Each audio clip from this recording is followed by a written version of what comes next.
Kini Indonesia dan Malaysia kembali menjadi perhatian pasca penembakan terhadap 5 orang warga negara Indonesia dan telah mendapat tanggapan dari masyarakat dan pemerintah Indonesia.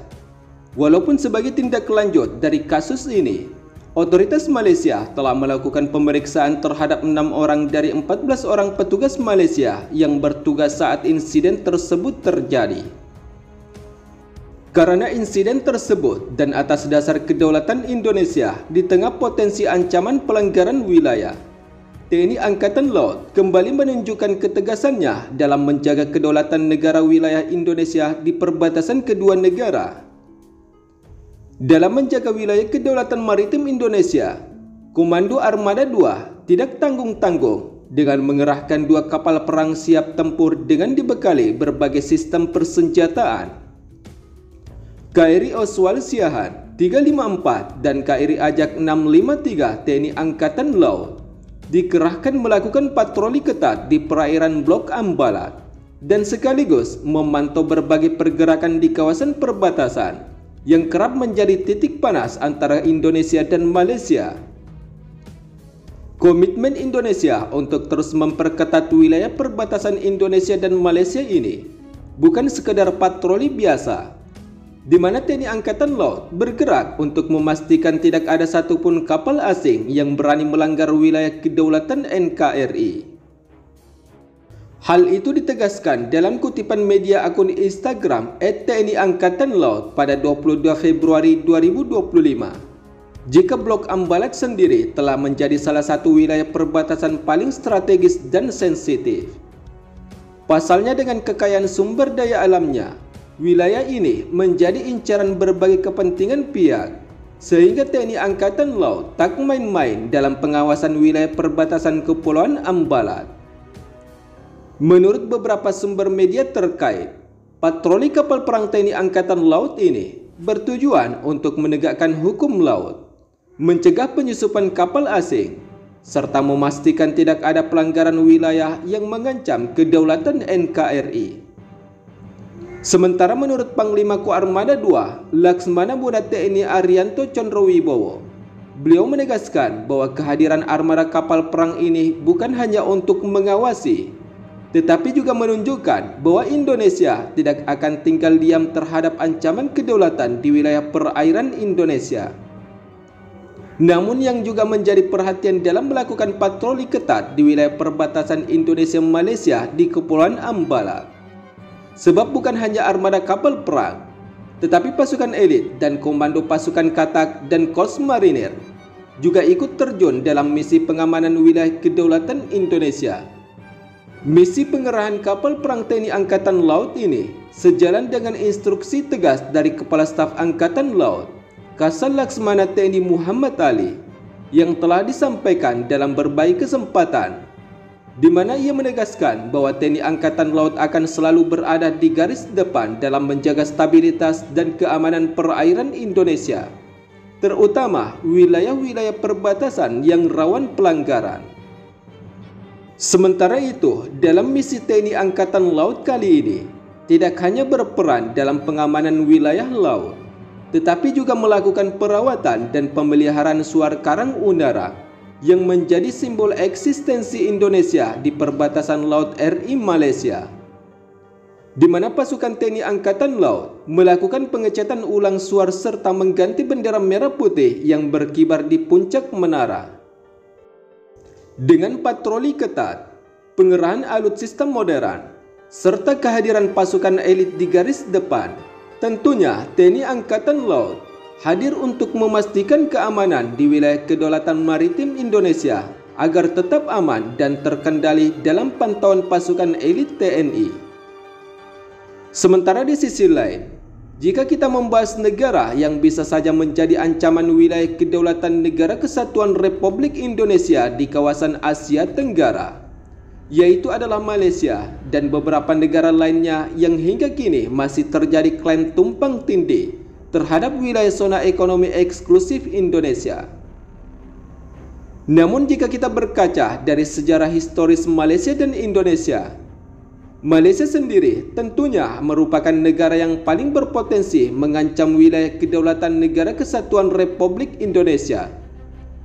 Hal tersebut karena Malaysia telah berhasil mencaplok beberapa pulau milik Indonesia dan memenangkannya dalam Konvensi Perserikatan Bangsa-Bangsa.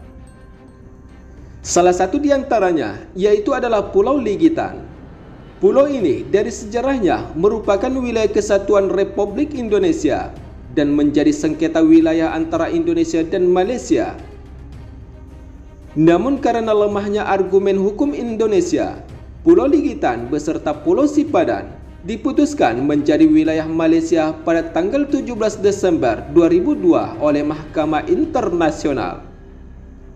Selain itu, pada tahun 2006 lalu, Indonesia dan Malaysia sempat bersih tegang di wilayah Kepulauan Ambalat dan bahkan hingga pengerahan armada kapal perang Indonesia dan Malaysia di wilayah perbatasan Kepulauan Ambalat yang juga diklaim oleh Malaysia. Sementara di sisi lain, karena alasan tersebut, maka Indonesia harus semakin memperkuat armada tempur militernya demi untuk menjaga wilayah terluar Indonesia agar tidak terulang kembali seperti Pulau Ligitan, Pulau Sipadan, dan Kepulauan Ambalat yang bisa berdampak terhadap wilayah zona ekonomi eksklusif Indonesia.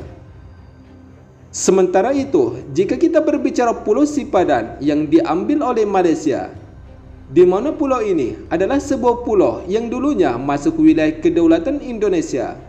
Namun pulau terpencil tersebut mendadak diklaim oleh Malaysia menjadi wilayah kedaulatannya.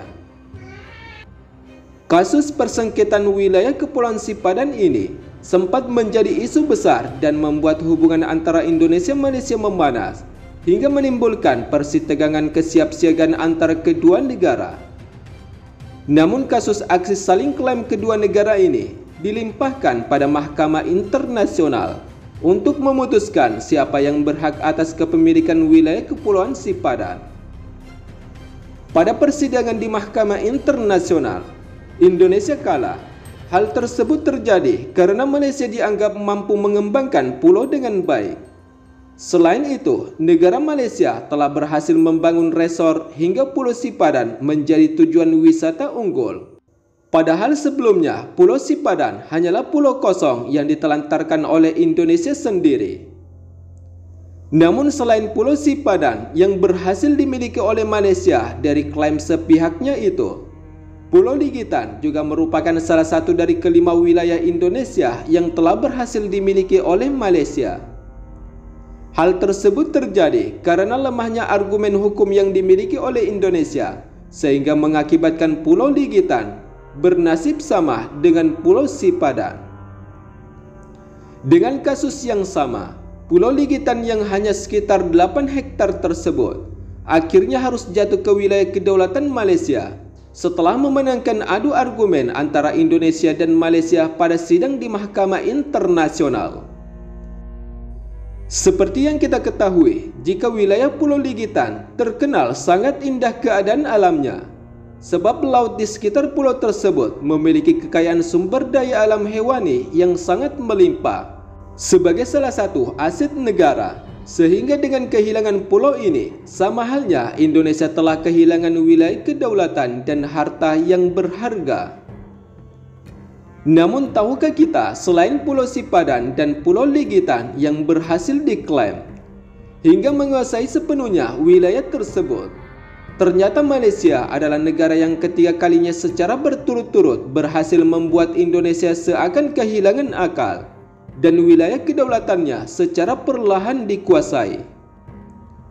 Misalkan saja seperti Blok Ambalat yang merupakan wilayah kedaulatan Indonesia yang sangat luas, berhasil diklaim sepihak dan beberapa titik dikuasai oleh Malaysia hingga saat ini.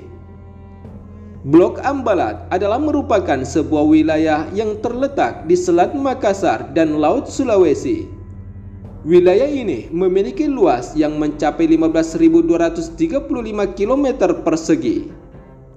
Namun wilayah Laut Maritim Blok Ambalat adalah merupakan wilayah yang memiliki aset negara paling berharga dari dua pulau yang berhasil dikuasai oleh Malaysia. Sebab di wilayah yang dipenuhi oleh lautan ini, terdapat sumber daya alam yang sangat besar.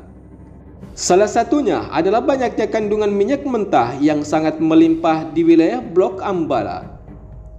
Hal tersebut membuat Indonesia dan Malaysia kerap kali mengalami persengketaan hingga sempat menimbulkan situasi yang sangat mengancam di wilayah tersebut pada tahun 2005 lalu. Pasalnya Malaysia juga ingin mendapatkan wilayah yang kaya akan sumber daya alam minyak di Blok Ambala. Sebab Malaysia menganggap jika wilayah tersebut adalah milik negaranya. Namun dengan segala cara, hingga saat ini beberapa titik tertentu di wilayah tersebut masih berhasil dipertahankan oleh Indonesia. Salah satunya adalah dengan terus melakukan penjagaan dan juga operasi penyisiran agar militer Malaysia tidak datang dan membuat kekacauan aksi provokasi di wilayah Blok Ambala.